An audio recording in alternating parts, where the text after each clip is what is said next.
Hello, and welcome to the Wordsmith Forge Christian Fiction Podcast. I'm your host, Mike Baines, and this is the place where you meet the storytellers behind the stories you love, and the ones you haven't discovered yet. If you're looking for fiction written from a male perspective, stories men can connect with, where romance is not the central theme, and where young men and women can get excited about clean, adventure-filled tales rooted in biblical principles, then you're in the right place. These are authors worth checking out. If this is your first time tuning in, I'm so glad that you found us. And if you're a returning listener, welcome back. Be sure to hit that follow button so you never miss an episode. Every like and comment means a lot. It's how we know that we're making a difference. I do my best to reply to every comment. It's always fascinating to me how a person becomes a Christian fiction author. What stimulates them? Why do they start doing that? This episode will not disappoint. So let's dive into this week's conversation.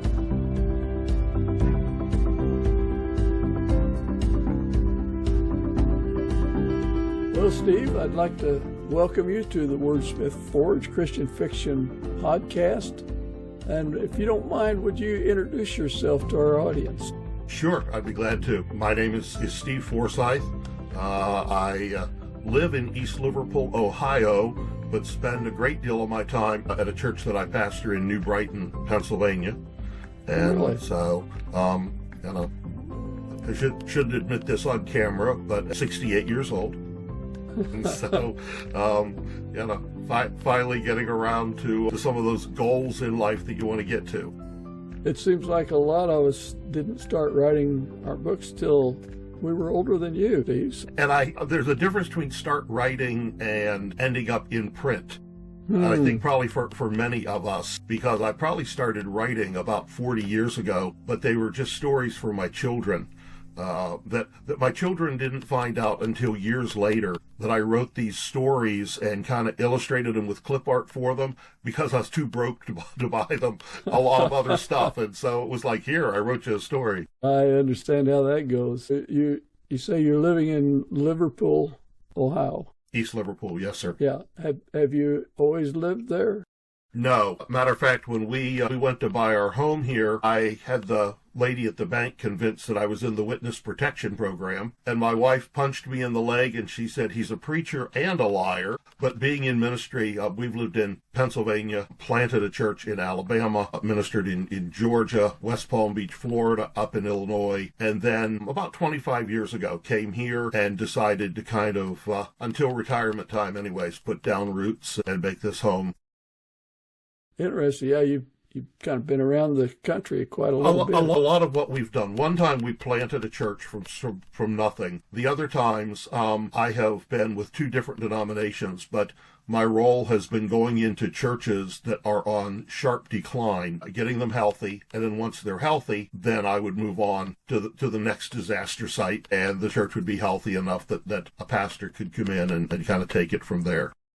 That's you doing all the hard work there. From college days on, those church planting and church revitalization have just been really the passion for me, and have been blessed to own a company and to do a lot of work in that consulting area as well. Yeah. They're in either the East Liverpool area or New Brighton. Are there places that you like to go to just kind of meditate, refresh your soul, recharge your batteries? I do. I love hiking, and so there's some great hiking trails around here. We live close to Beaver Creek State Park, and my wife often tells people that me and the younger woman in my life, who is my German Shepherd, have a couple of off-trail areas that we love to just go up to. Yeah. We also are blessed. We're actually building a retirement home right now on a farm that we have in South Alabama. It's the farm my wife grew up on. It's only 12 miles off the Gulf of Mexico beaches. My And goodness. so we will go down there. My one daughter has moved down there already, and so we'll go down there and spend some time. Actually going to be taking a 3-month sabbatical later this year, and we'll probably spend a lot of the time down south for writing. Yeah. You mentioned your daughter. Do you have other children? I do. We have 3 adult daughters, and 2 of them live in this area. One of them lives next town down the road from me. One of them lives here in the same town. But our 40-year-old daughter that said she was never going to leave home, the minute she turned 18, said, "Hey, I'm moving to South Alabama and moving in with Grandma." And so she went down there, and then some years later, when she was married and they were talking about building a home, she said, "Dad, I don't want to build twice. You've said part of the farm comes to us anyways." And I'm like, yeah. And so we gave her 2 acres, and her husband and son lived down there, which gives us a place to crash. We'd had a home until Hurricane Sally, and that's why we're building a new one. Hurricane Sally kind of did away with that. Gracious. So you have grandchildren then? I do. Have got a grandson down there in Alabama. My oldest daughter up here has 3 daughters. And so one is 19, one is 18, and the other one is 16, about to turn 17. And then, again, the daughter in Alabama. And then, due to the realities of life with what we were doing, we lived a lot of years with no health insurance.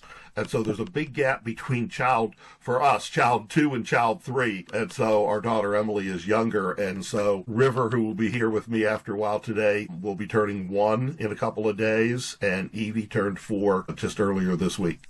So do you ever kid that younger child that she was the insurance child? Well, here's what it was. I did a stupid thing, Mike, okay? Having 2 daughters in middle school, I should have known better, but I put it to a family vote. I ended up managing a radio station while we were rebuilding a church, and so I had good insurance. Yeah. But I also had a good paycheck, and so we were trying to decide which way to go. And so I asked the older 2 girls, "Do you think Mom and I should buy a new camper? And of course, we'll need a bigger vehicle to pull it, or should we have another baby?" So I often have looked at my youngest daughter when she was the ornery teenager at times and be like, "I could have had a Winnebago," okay? And so that has often been the tease with her. I just imagine there's all kinds of fun you can have with that. But I have to tell you, I am blessed. All 3 of them have great men in their lives. All 3 of them are following the Lord, serving Him. You can't ask for any better than that. Yeah. Now, my favorite line is, if I'd known how much fun grandkids were going to be, I'd have had them first. Could be some truth to that. So just a little bit more about who Steve is. Do you have 3 favorite songs? Wow. Boy, that one's going to press me because I like a variety of types of music. And so I'll be like right now, if I'm at church, I love the elevation worship song, Praise. Yeah. But being probably of any of those genres, probably most a country fan. I'm not as young as I once was. Probably resonates a lot right about now. But yeah, I mean, my wife tells me never put the music on scramble because you will get Rolling Stones followed by Frank Sinatra. And so. Yeah. And that's fair. But just to complicate things, do you have 3 favorite movies? Now that's an easy one for me. Okay. Good. I can definitely do that. Being that one of my other side things is I'm actually president for our family national clan here in the United States, for Clan Forsythe. We are Scottish. And so took 2 of my daughters and did a month-long trip to England and Scotland a few years back. Wow. We sat over there and watched Braveheart. So how do you not love Braveheart when you watch it there, okay? Exactly. Yeah. And then other than that, my other 2 go back to probably involving my favorite actor. I love Casablanca. I love African Queen. I'm a huge Humphrey Bogart fan. Yeah. Well, one of my early episodes I think it was my first episode with James Rubart, said, "You tell me your 3 favorite movies, and I can tell you the theme of your life." So we'd have to go back to James and ask him. I can't tell you the theme of your life, but I just found that it's interesting to find out what people like as far as music goes and what they like as far as movies, because it gives me some insight into what you like. Well, if you don't mind, I know you're a pastor, but sometimes you have to ask pastors this anyway. Tell us about your walk with Christ. Sure. I grew up very far from Christ. I grew up with a mother who worked the streets of Pittsburgh as a drug addict and a prostitute. Oh my! She started me on drugs intentionally when I was 8, so that I would pass out and she could go work the streets. And so by the time I was 20 years old, I was a mess. I was severely addicted to drugs and alcohol. Wouldn't admit it, though, because I never missed school and I never missed work, and so how that lie goes. Yeah. But there were some young people that just wouldn't give up on me, and they kept inviting me to youth events and those things. And so December of 1976, I came home from a youth event, very stoned, and tried to figure what these kids had that I didn't have. And so December of 1976, just in the bedroom of my home, it was just my dad and I. He had gotten custody of me somewhere along the way. Just poured my heart out to God, and God saved me. It was a bit of a process. I shouldn't admit this because they'll come take my diploma back, but I was halfway through my freshman year before I actually kicked my drug habit at a conservative Bible college.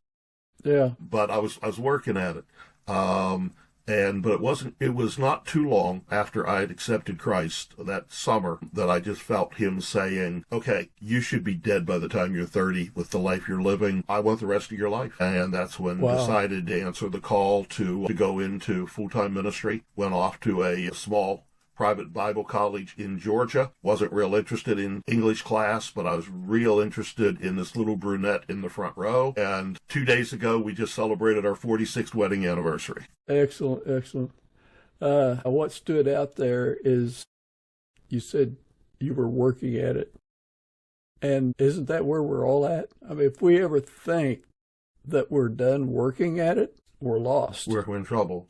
Yeah, and a part of that whole story that I love is my home church, because my dad was involved in church. My dad has always been a godly man. He's with the Lord now.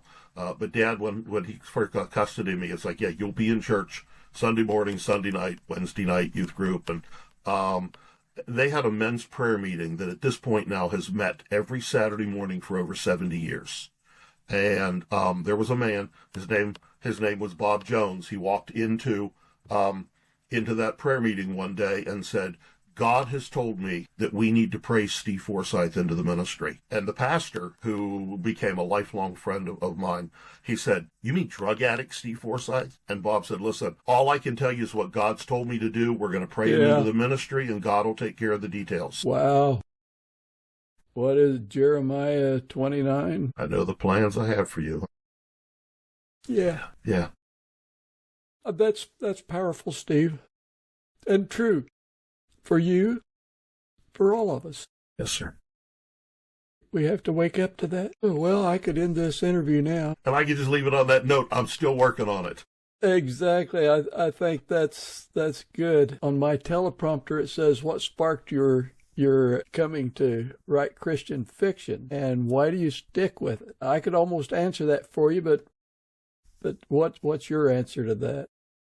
Yeah, I don't know that I intentionally, with my kids, was writing Christian fiction, although I probably was, because I was thinking of things like helping them deal with fear, helping them deal with disappointment when, a lot of people didn't show up for their birthday parties. And so there was kind of always that underlying Christian theme. The book that I've written, The Staff Maker, actually didn't start out necessarily to be a Christian book.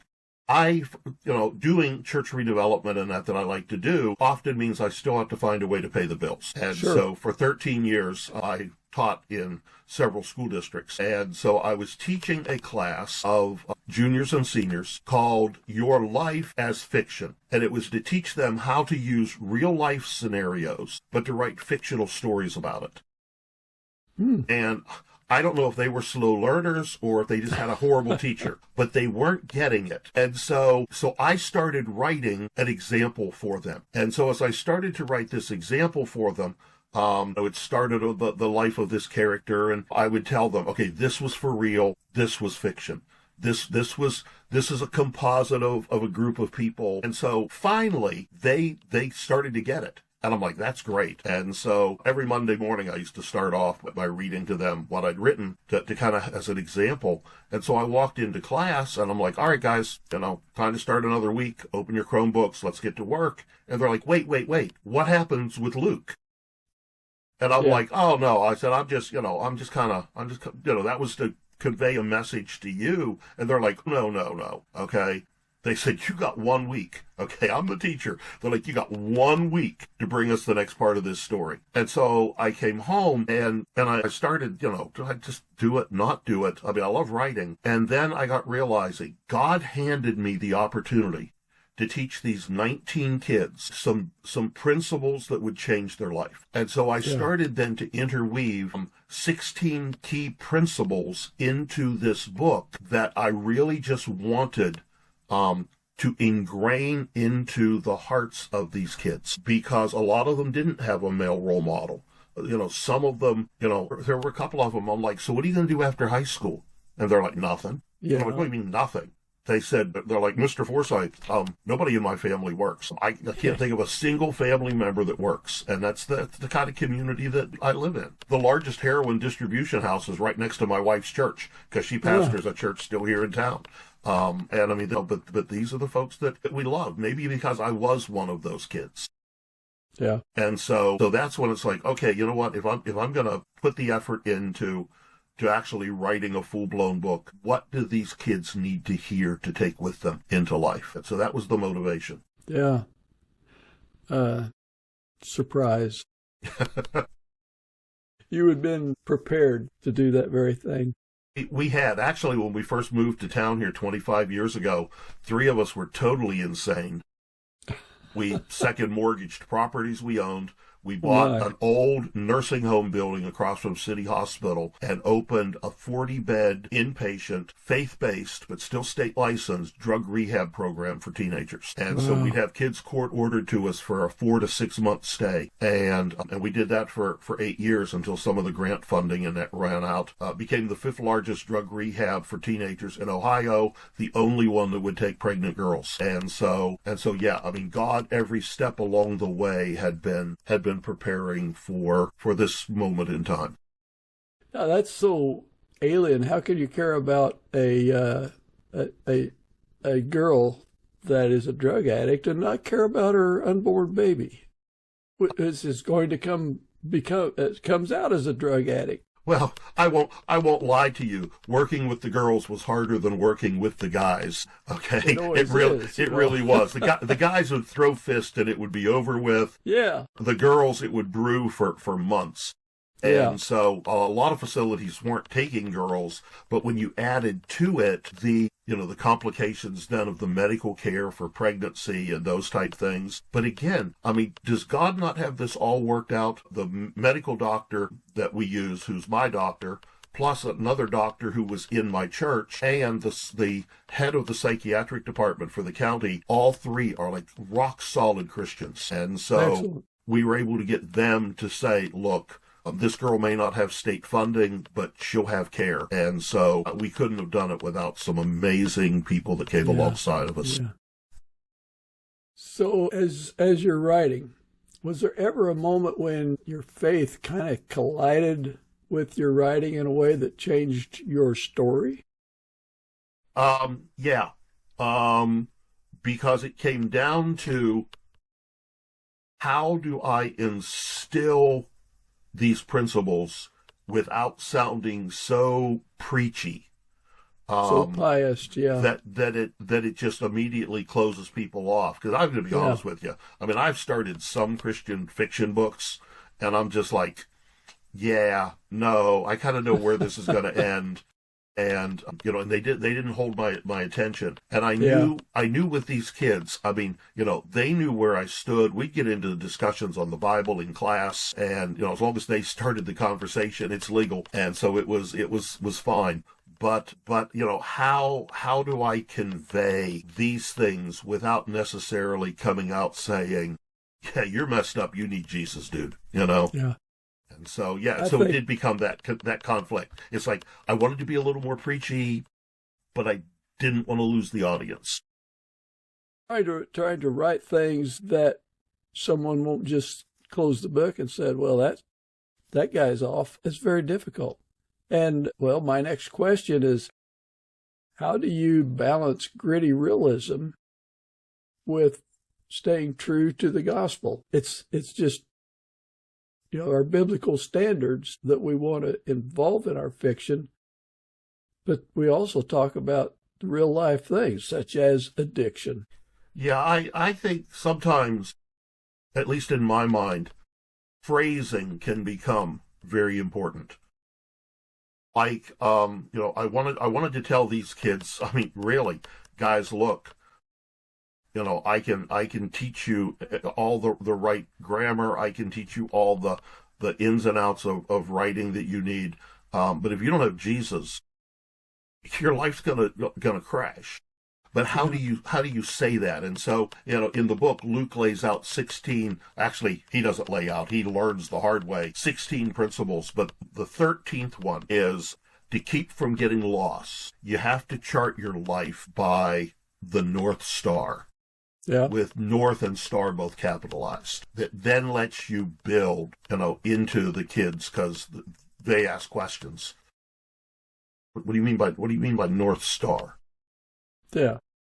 Obviously, in the context of where you wrote that, you don't mean Polaris up in the sky up there somewhere. What's this North Star thing? And so, they said, phrasing it in ways that kind of opens the door to then, let the, the secondary character in the book kind of fill in the gaps on some of these things. Is there biblical truth or passages that anchor the book we're talking about today? No, probably not. Because you have 16. Yeah, and those 16 truths are not necessarily biblical truths. They're just good truths. And so, I would say that no, there's probably not a verse or two that you could jump out at, but more say the overarching principles of the New Testament that are there. Kind of looking at it more as a holistic biblical approach rather than just a few verses. Not that there's anything wrong with that, but I mean, that's just the direction we went. Sure. Well, many of our listeners are looking for books that reach boys, men, or entire families. So I think you've probably covered this, but maybe a little more succinctly, how does your book connect with that audience? Well, I mean, I think it connects, and I'm going to base this on the fact of the folks that I made read it when it first came out. And so I had 19 kids in the class. The day that it broke on Amazon, 16 copies immediately sold. To which I said, I'm going to find the 3 kids that didn't buy it and failed them. And one of the kids that I was talking to, because I've stayed friends with these kids, one of the kids said, "Oh no, one of them's my sister. We just decided to share a book." I said, "Okay, all right, we can live with that."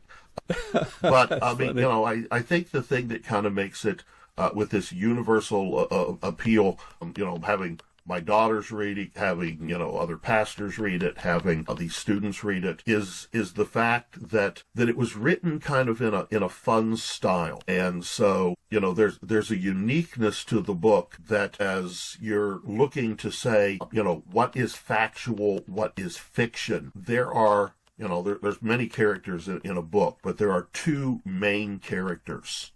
And, the reality is the younger rebellious character is me. The wise old man sharing wisdom is me. And the graphic artist that is actually my wife's worship leader, he and I are working on a kid's book together right now, but he came up with his concept for the cover that kind of subliminally worked that idea in, and it was great. But I think that, people can identify with the questions and with again, I've been a pastor for 45 years. I have never been a deep theologian. Here's scripture, here's how we make it work. And this book kind of took that here's how we make it work approach. Here's the questions we ask. Here's the doubts we go through. Here's the struggles that we go through. Here is the reality that we all need someone further down the path than us to be speaking truth into our lives. And so, the 16th, the last principle the book lands on is this journey is never complete till you share it with somebody else. Wow. Yeah. And, which is discipleship, if you think about it. Mm-hmm. But that it was done kind of in a storybook fashion. It actually became amazing to me. A large part of it that got written over a summer. We always take a month and go to Alabama. And so I was down there, but we were out there on the farm. It almost seemed like parts of the book were writing itself. Yeah. That it's like, I'm not a good typist. I can't hardly keep up with just the way the thoughts were kind of starting to unfold. And so, I think like all authors, but particularly new authors, there is that, is this really worth reading? And so, so I've been blessed to be part of a men's group for 25 years, just guys that get together to be guys. Half are Christians, half are not. It's an undercover thing, Right, I understand. We're out to lead them to Jesus, but again, I went in with like a stack of papers like this when I printed it off. And I'm like, okay, guys, read through some of this and tell me why I should not publish this. Yeah. And the encouragement that they gave, they're like, you might have something here. And the kids not leaving me alone, even after those kids graduated, because this has been several years back that I had that class. But again, I stay in touch with these kids. They'll show up at my house and be like, hey, we brought some packs of hot dogs and buns, fire up your grill. We're here to visit. Yeah. And so I love that relationship with them. Sure. But they would be here and be like, hey, we graduated a couple years ago. We're still waiting on the book, okay? When's that going to happen? And I didn't know how to make it happen. But I'm blessed. My worship leader's husband, because he's been on your program. Finally, I went and I'm like, brother, I just need to sit down and talk to you. And he hooked me up with a great editor to work with. But it's like, how do I make this actually come about? And it takes it down to that last principle that I mentioned. He took what he knew, imparted some of that knowledge into me, and let us take the leap. And so, a couple of book clubs have now picked it up to use it. And so, good. They haven't told me, halfway through we quit. They're still working through the book. And so I guess that maybe at least it's worth reading for them. It's applying into their lives. Now, just so our audience knows, in case they missed it, we're talking about the staff maker, and I believe the young protagonist's name is Luke. Yes, Luke Gilmore. And so he learns 16 principles. I read some reviews. Read them. Okay. One person said it's a great story. It says, I can't read my writing, wonderful storytelling and great life lessons. Helps you to examine your life and how you are living it. And I think that's something we all need. Aristotle or Socrates are one of those people that said an unexamined life is not worth living, which I think is pretty harsh. It suggests doing something other than living, which I'm uncomfortable saying, but we all need to examine our lives. Another review, the title is, You Need to Read This Book. Say it's a great book, really helps a person learn the key principles for success in a fun storytelling fashion.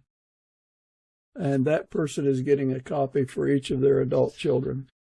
So it's interesting how God works things around. I believe you said, Steve, that you didn't really start out to write a Christian fiction book. It was to help students learn how to put their thoughts on paper. So it is amazing. I've written a couple books, and I didn't even realize there was a genre called Christian fiction when I wrote it.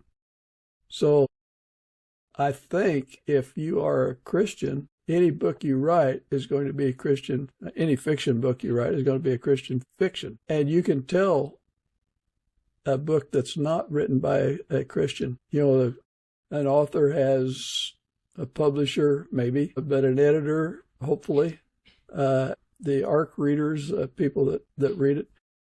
And it tries to satisfy all these things. But a Christian fiction writer has one more authority.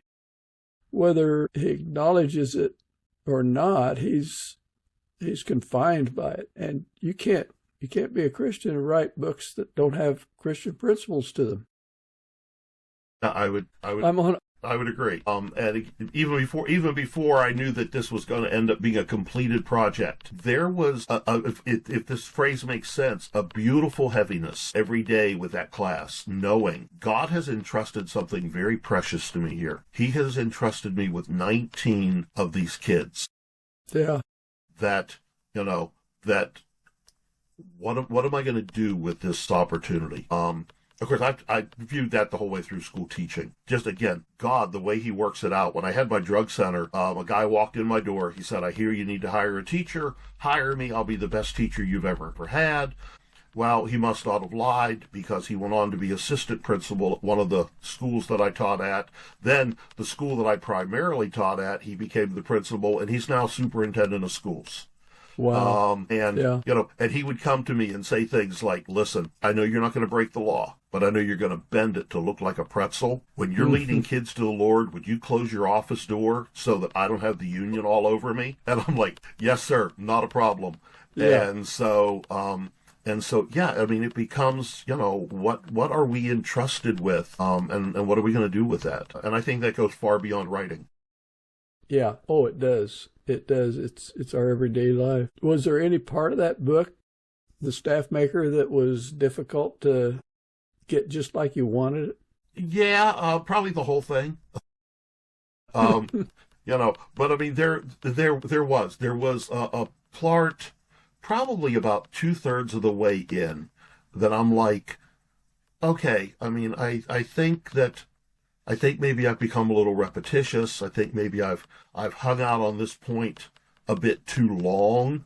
And so, I can't even tell you how many times major chunks were rewritten. My favorite key on the computer became delete. And, be like, and so, I've got a paper that I threw down here on the floor beside me, just in case I needed it as a reference, of key principles that were going to be in the book that aren't, where it became you lose the flow with that.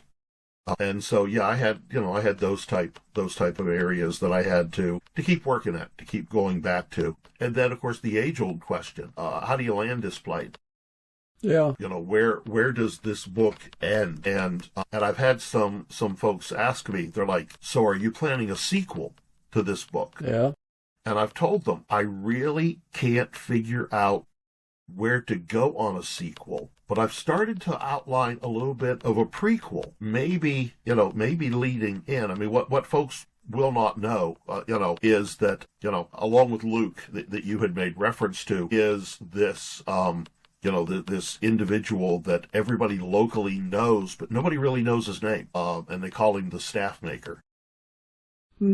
And he's had an impact on more people's lives. And so, I mean, I actually had somebody come to me and say, is the Staff Maker really Jesus? I'm like, no, he's not. Okay. Particularly when I tell them, no, it's an older, wiser me. They're like, oh yeah, that's not Jesus. There's no question on that one. But again, not quite sure where I would go, and who knows what might come to mind. But the reality with it is, I haven't ruled out a prequel. So where did the staff maker come from? How did he gain this wisdom that allowed him to, in a way? Because Luke, typical of me when I first went off to Bible college, I was so disillusioned. I'd left a good paying broadcasting job. I'm now at college, and I mean, these folks have become my friends, but not first semester, because they were like way too religious for me. Because remember, I'm still trying to kick my drug habit that first semester, and so in this book, in the staff maker, Luke is very much questioning, why did I even come to this school, and really pushing back, and really looking down on people, and it's painful to look back at that and say, yeah, first year that was me. And so, this school, although it was in Georgia, it was highly represented by folks from Western Pennsylvania, just because of where that denomination had good inroads. And so because of that, I would have kids be like, wait a minute, we listened to you on the radio. Wait, we've seen the billboards with your picture on. They're in junky cars. I showed up in my brand new car, staying in a college dorm that looked like it was straight out of a prison scene. I was expecting, like Holiday Inn Express at least. And so again, I might try to back it up way before Luke ever came on the scene to be, so what is the origins on this staff maker? Kind of, if you think of the for real classics, okay? Kind of like what Tolkien did when he wrote the Silmarillion. That's kind of like, okay, here's the story behind the story of where the characters out of The Hobbit and The Lord of the Rings came from. And so, and so I don't know. Like I said, I've got some other stuff in the works that probably need to take precedence. But I'm taking a 3-month sabbatical primarily for writing. And so we'll see what comes out of that. Yeah, that'll be interesting to see what God has in store for you. Yeah. But where do you think Christian fiction is falling short today, if you do think they are? And what are you doing that's different? Well, I think it's kind of what we'd already talked about. I think the two shortcomings I see with Christian fiction is some of it is just way too preachy. And, obviously I'm not opposed to preaching. I've been doing it for 45 years, but there's a setting where it just does not work as well.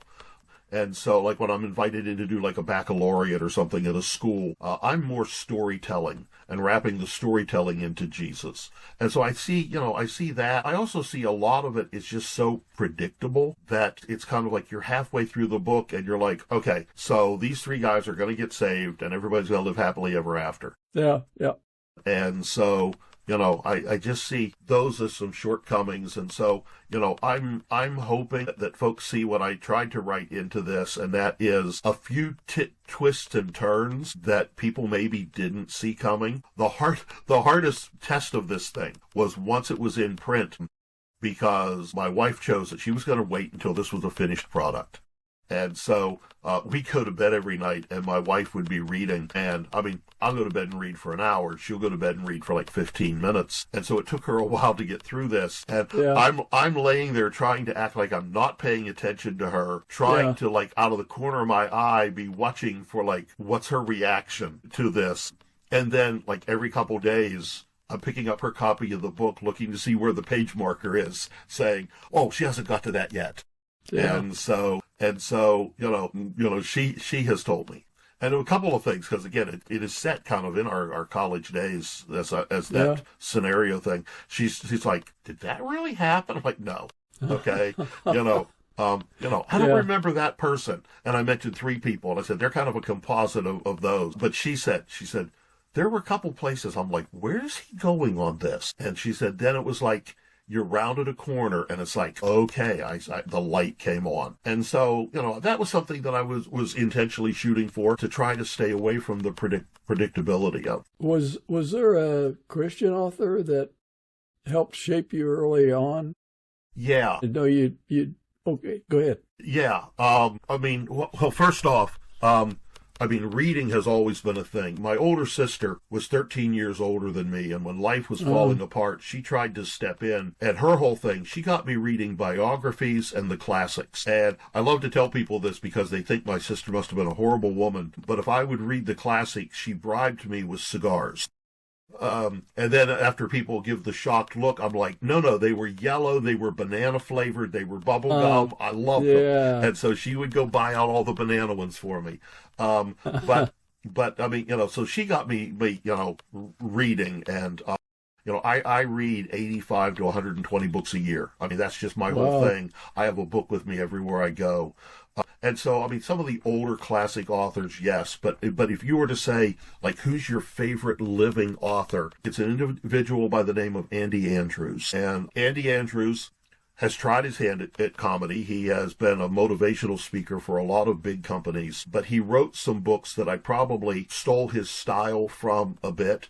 He wrote a book called The Noticer, and then later The Noticer Returns, and in it, again, it is Christian. I mean, the man, I've listened to him preach in a couple of churches as well. So, I mean, he's solidly biblically Christian, but his books are moral, biblical truth, very cleverly disguised. Yeah. And so, yeah, definitely. As a matter of fact, he makes his home down on the beach on an exclusive island that the rest of us can't afford to get to. But as far as connection, turns out my daughter had his son when she taught preschool down there. And so one of my goals when I moved down there, when we outright retire, and we're going to keep the house here, we're going to do both locations. But when I'm down there is to try to connect with him. He has a museum and a studio where he does all his YouTube interviews and everything. Yeah. And I want to drop off a copy of the book and say, I'm not looking for promotion. I just want you to know you influenced heavily the style in this book, and I'd love to have coffee with you someday. And that'd be great. Whether it'll happen or not, I don't know. But hopefully some mutual friends down there can kind of help make that come about. It could when this podcast is just overwhelming the world. He might happen to pick up, I think you will probably be episode 18, 19, somewhere in there. And you know what? You absolutely never know. You don't. Because again, I mean, so many of the folks that I know have been absolute, like, really random chance encounters. Yeah. And, I think of some non-Christian authors that really have stood out to me. One of them, we were the only two people staying at the same hotel, and so we ended up in the hot tub together. And, it was one of those things that we just sat and talked for hours, and it's one of those people that I don't know that I ever could have gotten FaceTime with. Yeah. But, so you talked to him until you both turned to prunes. Well, yeah, we actually ended up leaving and going on up to my hotel room, and again, just spending hours, just because we found that we'd had some mutual friends and some contacts back and forth. And so, like I said, I mean, life has been full of so many of those that, I know I'm going to do everything I can to promote this, not just my interview with this, but I mean, this is a great program you do. And so, well, you never know who's going to see it, Mike. No, you don't. Do you feel that God's taught you a lesson because you were writing? So, like, through your writing life, God used that, what you were trying to accomplish, to teach you a lesson? Yes. A painful one. Because I looked at some of this when it was in the earlier forms, and like I said, I mean, I show up kind of as two characters, and I look at that, and I'm like, Luke really is in some ways like what I was in college. He really had some rough edges that needed to come off, and then, I mean, as God often does, he spoke through a friend of mine saying, he needs to still be working at that. And had come to realize that that there was still some areas of arrogance that needed to be dealt with, some areas of being gentler maybe with people than what I had been. And so And so, yeah, my own book kind of really spoke to me about saying, you're still not everything you need to be, or back to where we started this whole thing, this growing, this becoming, this whole process. But I came to realize there was still too much of the old Luke in me to be completely the reflection of Christ that I wanted to be.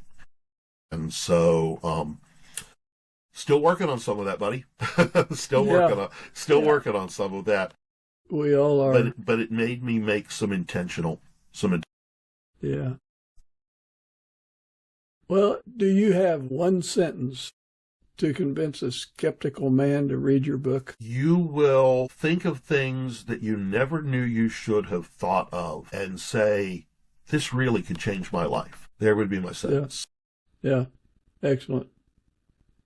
Well, Steve, I have really enjoyed this discussion, and I think we could just keep on, but it just means it'd make my editing a lot harder. Sure.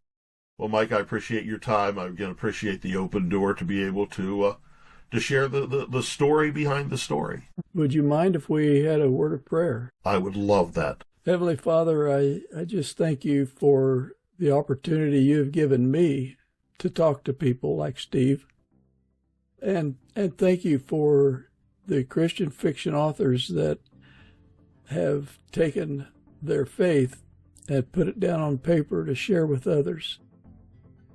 As he mentioned, was it Principle 16 that it's not complete until you share it with others? So Lord, we just thank you for the work that Steve does. Encourage him, keep him emboldened to say what he knows he needs to say. And Lord, we just give you all the thanks and the praise. We ask it in thy name. Amen. Thank you, my friend. Thank you. We'll be following your work and see how things turn out for you. So, all right. Thank you, Mike. You have a good day. It always sounds so trite. It's hard to end an interview. But anyway, I appreciate the opportunity to talk with you. And if it wasn't for you authors, I would not have a podcast. So anyway, God bless you. May he spread his grace generously over you. Go forth and do great things. Thank you, Mike. I will do my best. Thanks for spending time with us on the Wordsmith Forge Christian Fiction Podcast. I hope you enjoyed meeting today's author and learning more about his work. If you're curious, check out his books. And if you grab a copy and read it, please be kind and leave a review. It really makes a difference. I'd love to hear your thoughts on the show, feedback, guest ideas, favorite moments. If there was anything that the author said that inspired you or gave you pause, please share it with us. We'd love to hear it. I'd like to remind you to hit that like button if you're rooting for this podcast. I know I am. Until next time, may God's grace overflow in your life. Stay grounded, stay inspired, and as always, keep reading clean. This is Mike Baines, signing out.